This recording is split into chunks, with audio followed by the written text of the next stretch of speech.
Selamat datang kembali di sesi pembahasan kita. Hari ini kita mau bedah nih, jenis sekuritas yang sering dianggap zona aman. Tapi ternyata, ya penuh jebakan juga, sekuritas senior. Betul. Fokus kita kali ini, bongkar cara milih saham preferen, terus obligasi pendapatan, sekuritas berjaminan, ya kan? Sama pentingnya perlindungan dan pengawasan. Ya, dan sumber kita ini dari bab 15-21, Security Analysis-nya Graham dan Dold. Buku legendaris kan? Legendaris banget. Nah, tujuannya sih biar Anda punya prinsip inti buat menilai instrumen ini secara ya lebih kritis lah, nggak cuma lihat nama atau janji manisnya aja. Mencari keamanan sejati gitu ya di balik labelnya. Intinya gitu, keamanan sejati. Oke deh, menarik banget nih. Kita mulai dari saham preferen kalau gitu. Banyak yang bilang kan ini lebih aman dari saham biasa. Tapi, Graham dan Dodd kayaknya nggak gampang percaya gitu aja ya. Gimana sih mantra mereka buat milih? Tepat sekali, skeptis dulu. Mereka bilang lupakan dulu deh nama besar atau embel-embel preferennya. Oke, Buktiin dulu keamanannya pakai angka. Ada 2 tes kuantitatif utama nih yang harus lolos sebelum Anda lihat yang lain. 2 tes ya. Apa aja tuh? Yang pertama, dan ini krusial banget, namanya cakupan pendapatan, earnings coverage. Cakupan pendapatan. Maksudnya, kemampuan perusahaan bayar dividen preferennya gitu. Lebih dari itu. Jadi ini kemampuan laba perusahaan nutupin semua biaya tetap yang wajib dibayar duluan. Oh, semua ya? Iya, semua. Kayak bunga utang obligasi, sewa jangka panjang, pokoknya beban tetaplah kita sebutnya. Nah, ditambah baru dividen preferennya itu. Oke. Jadi beban tetap plus dividen preferen. Ada standar minimalnya nggak? Ada, dan nggak main-main standarnya. Beda-beda per industrinya. Kalau utilitas itu minimal harus 2 kali lipat labanya. 2 kali lipat dari total beban plus dividen tadi? Betul. Kereta api malah 2,5 kali. Kalau industri, lebih tinggi lagi, 4 kali lipat. Wow, tinggi juga ya. Artinya labanya harus berlimpah gitu ya dibanding kewajibannya. Persis. Dan yang lebih penting lagi, cara ngitungnya ini nggak boleh salah. Nah, ini dia. Gimana tuh maksudnya? Graham dan Dodd tuh mewanti-wanti banget soal trik akuntansi ya kan. Kadang ada aja cara biar angka cakupan kelihatan bagus. Oh, bisa dimanipulasi gitu ya? Bisa jadi, mereka kasih contoh kasus nyata. Colorado Fuel and Iron tahun 1929. Kalau pakai cara hitung yang katakanlah kurang tepat, cakupannya kelihatan keren banget. 7,43 kali. Wah, tinggi sekali. Tapi begitu dihitung pakai metode yang benar menurut mereka, angkanya langsung terjun bebas jadi cuma 1,26 kali. Waduh, jauh banget bedanya. Jauh banget. Ini bedanya antara kelihatan aman sama berisiko tinggi kan? Makanya investor itu wajib ngitung sendiri, jangan telan mentah-mentah. Oke, dicatat. Hitung sendiri. Itu tes pertama. Terus tes kuantitatif yang kedua apa? Tes kedua namanya rasio nilai saham junior atau stock value ratio. Rasio nilai saham junior, gimana tuh? Sederhananya gini, ini ngukur seberapa besar sih nilai pasar total saham biasanya dibandingin sama total klaim para seniornya. Seniornya tuh maksudnya? Ya, utang obligasi ditambah nilai saham preferennya. Ah, oke. Jadi ini kayak ngelihat bantalan pelindungnya gitu ya, buat pemegang preferen. Persis. Makin tebel bantalan saham biasanya ya makin aman klaim preferen di atasnya kalau misalnya nilai aset perusahaannya turun. Masuk akal. Ada standar minimumnya juga nggak buat rasio ini? Ada. Graham dan Dodd kasih saran juga. Misalnya nih, buat perusahaan industri, nilai pasar total saham biasanya itu sebaiknya minimal sama deh dengan jumlah semua utang, ditambah nilai nominal saham preferennya. Biar ada ruang aman yang cukup gitu. Oke, jadi 2 tes kuantitatif ini jadi kayak saringan pertama ya? Betul, saringan utama. Nah, ngomongin preferen lagi, ada jenisnya kan? Kumulatif sama non-kumulatif. Ada jebakan nggak sih di situ? Wah, ada banget. Dan ini Graham sama Dodd itu paling nggak suka sama saham preferen non-kumulatif. Kenapa tuh? Apa bedanya? Gini, kalau non-kumulatif, terus perusahaan memutuskan nggak bayar dividen di satu periode, ya udah, hak Anda atas dividen periode itu hangus, hilang selamanya. Wah, serius? Serius, makanya dianggap sangat nggak adil buat investor. Contohnya ada kasus St. Louis San Francisco Railway, mereka sering nahan dividen preferen non-kumulatifnya demi pemegang saham biasa. Kedengarannya emang kurang oke ya. Tapi apa berarti saham non-kumulatif itu selalu jelek kinerjanya? Nah, ini uniknya nih. Pas mereka analisis data historis, ternyata ada beberapa saham non-kumulatif yang justru waktu itu kinerjanya bagus banget. Kayak US Steel Preferred atau American Can Preferred. Loh, kok bisa gitu? Jadi bingung. Tapi, ini bukan berarti fitur non-kumulatif itu jadi bagus ya. Justru ini malah negesin prinsip utama Graham and Dodd. Apa tuh prinsipnya? Fokus itu dianalisis fundamental perusahaannya secara individual. Jangan cuma lihat bentuk hukumnya atau fitur sekuritasnya doang. Kinerja bagus di masa lalu itu nggak ngehapus resiko bawaan dari fitur non-kumulatif itu. Intinya sih, kualitas bisnisnya yang nomor satu. Paham. Jadi balik lagi ke kualitas fundamental bisnisnya ya. Selain itu, ada nggak sih perlindungan spesifik yang harus dicari pemegang saham preferen? Kayak yang dibahas di bab 20 gitu. Oh, ada dong. Ini penting juga sebagai jaring pengaman tambahan. Misalnya apa? Misalnya hak suara. Kalau dividennya nggak dibayar beberapa periode, pemegang preferen dapat hak suara. Terus ada pembatasan buat perusahaan nerbitin utang baru atau saham preferen lain yang prioritasnya lebih tinggi tanpa persetujuan. Oke, biar nggak makin banyak yang ngantri di depan gitu ya. Iya. Terus juga ada kewajiban buat ngejaga modal saham, biasanya si bantalan tadi, biar tetap di level minimum tertentu. Sip. Nah, setelah kita lihat pentingnya analisis fundamental di saham preferen, kayaknya logika skeptis yang sama juga diterapin ke instrumen lain ya, yang namanya kedengeran aman gitu, kayak obligasi pendapatan sama sekuritas berjaminan di bab 16 dan 17. Betul sekali. Logika dasarnya sama. Jangan mudah percaya label. Kita bahas obligasi pendapatan dulu deh. Apa sih uniknya ini? Obligasi pendapatan atau income bonds ini agak lain. Perusahaan itu hanya wajib bayar bunga kalau mereka punya laba yang cukup. Oh, jadi kalau nggak laba, nggak wajib bayar bunga. Mirip saham preferen dong. Mirip dalam hal pembayaran bunganya yang kondisional ya, tapi status hukumnya tetap obligasi, bukan saham. Contoh klasiknya itu Atchison, Topeka, and Santa Fe Railway Adjustment Force. Terus, cara analisanya gimana? Bunga obligasi pendapatan ini kita masukin sebagai beban tetap nggak pas ngitung cakupan pendapatan tadi? Nah, ini nih sering jadi jebakan. Pas Anda analisis keamanan obligasi lain atau saham preferen di perusahaan yang sama, bunga obligasi pendapatan ini nggak boleh dianggap beban tetap.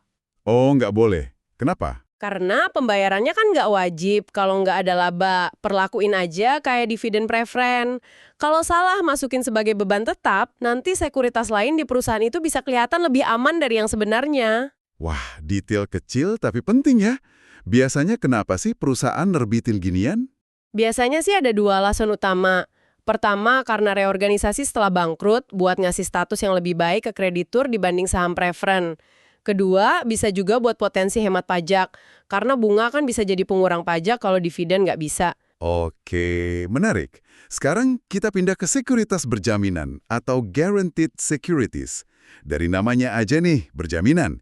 Ini pasti aman banget dong. Tunggu dulu, jangan langsung percaya namanya. Kata kuncinya adalah, jaminan itu hanya sekuat si penjaminnya. Maksudnya? Ya, kalau obligasi atau saham perusahaan A dijamin penuh sama perusahaan B, tapi perusahaan B ini kondisi keuangannya juga megap-megap.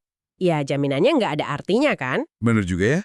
Tapi sebaliknya, kalau penjaminnya itu perusahaan yang super kuat finansialnya, nah baru deh status sekuritas yang dijamin itu bisa naik kelas, setara sama obligasi si penjamin. Ada contohnya nggak dari GND? Ada. Contoh klasik mereka itu obligasi Anacostia and Potomac River RR. Sebagian dijamin sama Washington Railway and Electric, yang waktu itu kuat banget. Sebagian lagi nggak dijamin. Hasilnya, yang dijamin harganya jauh lebih tinggi di pasar. Jadi analisis si penjamin ini jadi krusial banget. Artinya, kita harus kayak menganalisis ulang si penjaminnya ya? Nggak cukup cuma lihat sekuritas yang dijamin aja. Tepat, harus dianalisis lagi penjaminnya, terus cek juga detail jaminannya. Detail apa aja tuh yang penting? Pertama, jangka waktunya. Jaminannya berlaku seumur hidup sekuritasnya? Atau ada batas waktunya? Jaminan terbatas ya jelas kurang nilainya. Oke, durasi. Terus? Terus jenis jaminannya. Apakah joint and several? Artinya ditanggung rame-rame sama beberapa pihak? Ini jelas lebih kuat dibanding jaminan tunggal. Contohnya? Contoh kontras dari buku mereka itu Federal Land Bank Bonds, yang dijamin bersama antar bank anggota, plus ada dukungan pemerintah juga, itu kuat banget. Dibandingin sama Joint Stock Land Bank Bonds, yang nggak ada jaminan bersama, itu banyak yang gagal bayar. Oke, terus gimana? Kalau penjaminnya itu masih satu grup, misalnya induk perusahaan atau anak perusahaan lain? Nah, ini mesti hati-hati banget. Ini area yang cukup beresiko. Apalagi kalau si penjamin afiliasinya itu juga nggak terlalu kuat finansialnya. Kenapa berisiko? Iya, karena kepentingannya bisa jadi sama. GND nyorotin kasus obligasi properti tahun 1920-an. Di situ penjamin, pemilik aset, sama penjual obligasinya itu satu grup semua. Pas ada masalah, ya ambruk bareng-bareng semuanya. Wah, serem juga ya. Jadi jaminan dari afiliasi perlu diteliti lebih dalam lagi ya? Iya, perlu ekstra skeptis. Sama juga kayak kewajiban sewa jangka panjang. Kadang bisa berfungsi mirip jaminan kalau penyewanya itu perusahaan super kuat. Tapi ya itu, detail perjanjian sewanya harus dibedah tuntas. Dan satu lagi soal utang anak perusahaan. Jangan langsung mikir itu otomatis dijamin induknya ya. Bener banget. Kecuali ada pernyataan jaminan yang eksplisit, formal, dan dari induk yang kuat, ya nilai obligasi anak perusahaan itu harus dinilai murni dari kekuatan si anak perusahaan itu sendiri. Oke, jadi analisis di awal itu penting banget ya. Tapi kan kondisi bisa berubah. Risiko selalu ada. Makanya GND juga nekenin pentingnya perlindungan hukum di kontraknya kan? Ini kita masuk ke bab 18 dan 19 soal klausul perlindungan atau protective covenants. Tepat sekali. Klausul ini ibaratnya giginya kontrak obligasi atau saham referen. Senjata buat melindungi Anda kalau perusahaan gagal bayar, default, atau melakukan tindakan yang bisa ngerugiin nilai investasi Anda. Pemicunya apa aja biasanya? Macam-macam. Yang paling jelas ya gagal bayar bunga atau pokok. Tapi bisa juga gagal bayar dana pelunasan, sinking fund, melanggar rasio keuangan minimum yang disepakati, nerbitin utang prioritas baru tanpa izin, atau merger yang merugikan pemegang obligasi lama. Banyak lah. Kalau sampai kejadian nih, amit-amit, perusahaan default, apa yang terjadi? Investor cuma bisa pasrah gitu? Nggak juga sih. GND ngebahas gimana prosesnya berevolusi. Dulu mungkin seringnya lewat lelang sita, foreclosure, yang kadang malah ngerugian investor minoritas. Terus jadi gimana? Nah, berkembang ke arah prosedur reorganisasi yang lebih terstruktur. Tujuannya lebih ke nyelamatin kelangsungan usaha kalau masih memungkinkan, bukan langsung likuidasi paksa. Ada undang-undang kayak Trust Indenture Act 1939 yang juga memperkuat peran wali amanat, trustee. Wali amanat itu perwakilan investor ya? Iya, idealnya dia jadi perwakilan independen buat pemegang obligasi. Meskipun ya, tantangan buat mastiin si wali amanat ini benar-benar independen dari manajemen atau bankir itu tetap ada. Oke. Selain soal default pembayaran, klausul perlindungan penting apa lagi sih yang biasanya ada di perjanjian obligasi atau preferen? Yang perlu dicermati investor? Ada beberapa yang krusial banget. Misalnya, larangan prior lien. Ini buat nyegah perusahaan seenaknya ngejadiin aset sebagai jaminan buat utang baru yang statusnya lebih tinggi dari utang Anda. Ini penting banget, terutama buat obligasi yang nggak pakai jaminan aset spesifik, debenture. Biar posisi kita nggak kegeser gitu ya. Ada lagi? Ada lagi pembatasan penerbitan utang tambahan. Biasanya perusahaan harus penuhi syarat tertentu dulu, kayak tes cakupan pendapatan tadi, sebelum boleh nambah utang baru lagi. Oke. Terus, ada dana pelunasan atau sinking fund. Ini mekanisme buat nyicil pokok utang secara bertahap sebelum jatuh tempo. Penting banget buat obligasi yang jaminannya aset yang nilainya nyusut terus, kayak tambang atau hutan. Biar pas jatuh tempo nggak kaget gitu ya belannya? Kurang lebih gitu. Terakhir, ada juga klausul pemeliharaan modal kerja aset. Ini syarat buat perusahaan ngejaga rasio keuangan tertentu. Misalnya, aset lancar bersih harus sekian persen dari total utang. Tujuannya ya buat ngejaga kesehatan finansial perusahaan secara umum. Wah, lengkap juga ya klausul-klausul perlindungannya. Kedengarannya udah cukup komprehensif nih, dari analisis awal sampai perlindungan hukumnya. Tapi, apakah setelah kita beli sekuritas senior yang udah lolos semua tes tadi, pekerjaan kita selesai? Bisa beli, terus lupakan aja gitu? Ini kayaknya nyambung ke bab 21 ya? Sama sekali nggak bisa. Justru ini salah satu pesan paling kuat dari Graham dan Dodd di bagian akhir ini. Konsep investasi permanen beli dan lupakan itu bahaya banget. Bahkan buat obligasi yang kualitasnya bagus banget sekalipun, Iya, bahkan buat yang kualitasnya tinggi, pengawasan berkala dan sistematis itu hukumnya wajib. Kondisi perusahaan, kondisi pasar itu kan dinamis banget, selalu berubah. oke, jadi nggak ada istilahnya autopilot ya di investasi. Terus, gimana prinsip pengawasan yang benar menurut mereka? Kapan kita harus mulai mikir buat, jual atau ganti posisi? Prinsip utamanya gini, jangan nunggu sampai kebakaran terjadi baru teriak. Maksudnya?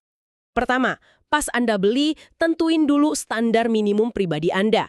Bisa kualitatif, bisa kuantitatif. Misalnya, batas minimal cakupan bunga yang bisa Anda tolerir itu berapa? Oke, tentuin batas toleransi. Terus, Kedua, ya lakukan evaluasi berkala. Cek lagi kondisi perusahaan terhadap standar yang udah Anda tetapkan tadi. nah, kalau hasil evaluasinya gimana? Kalau hasil evaluasi nunjukin standar minimum Anda itu udah nggak terpenuhi lagi, nah saat itulah Anda harus serius mempertimbangkan buat jual atau tukar switching ke instrumen lain. Jadi pas standar kita udah dilanggar ya? Iya, dan kuncinya di sini, lakukan ini meskipun harga pasarnya mungkin belum jatuh-jatuh amat. Oh, jadi jangan nunggu harga anjlok dulu baru jual. Justru itu, jual pas fundamentalnya mulai kelihatan melemas tapi kondisinya belum parah banget, itu biasanya ngasih Anda harga jual yang jauh lebih baik dibanding nunggu sampai semua orang panik. Menarik. Ada contohnya nggak biar lebih kebayang? Graham dan Dodd ngasih contoh hipotetis waktu itu.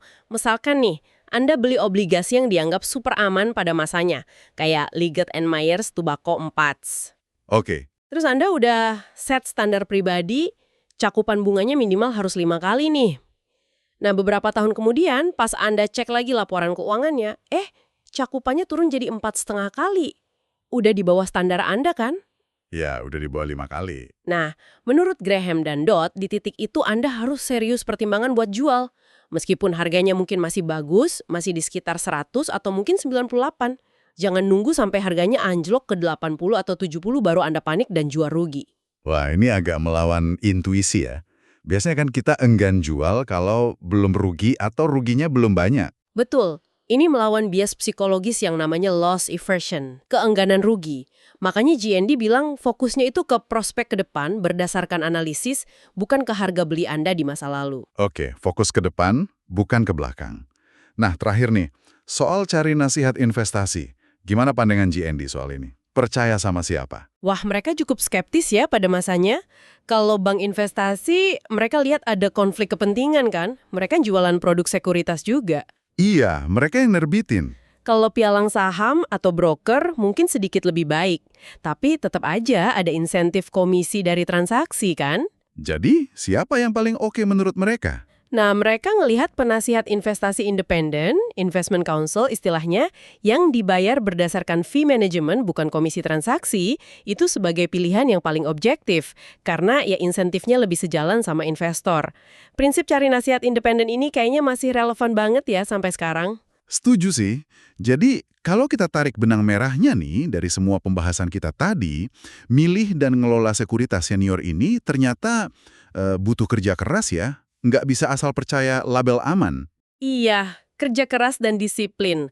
Analisisnya harus mendalam, melampaui sekedar nama atau jaminan formal. Perhitungannya harus cermat, jangan salah kayak contoh tadi. Paham juga sama klausul perlindungannya. Dan yang paling penting mungkin, pengawasan tanpa henti itu ya. Tepat sekali. Jangan pernah anggap keamanan itu sesuatu yang pasti atau permanen. Prinsip Graham and Dodd ini kayak ngingetin kita buat selalu skeptis, selalu kerjain PR kita sendiri.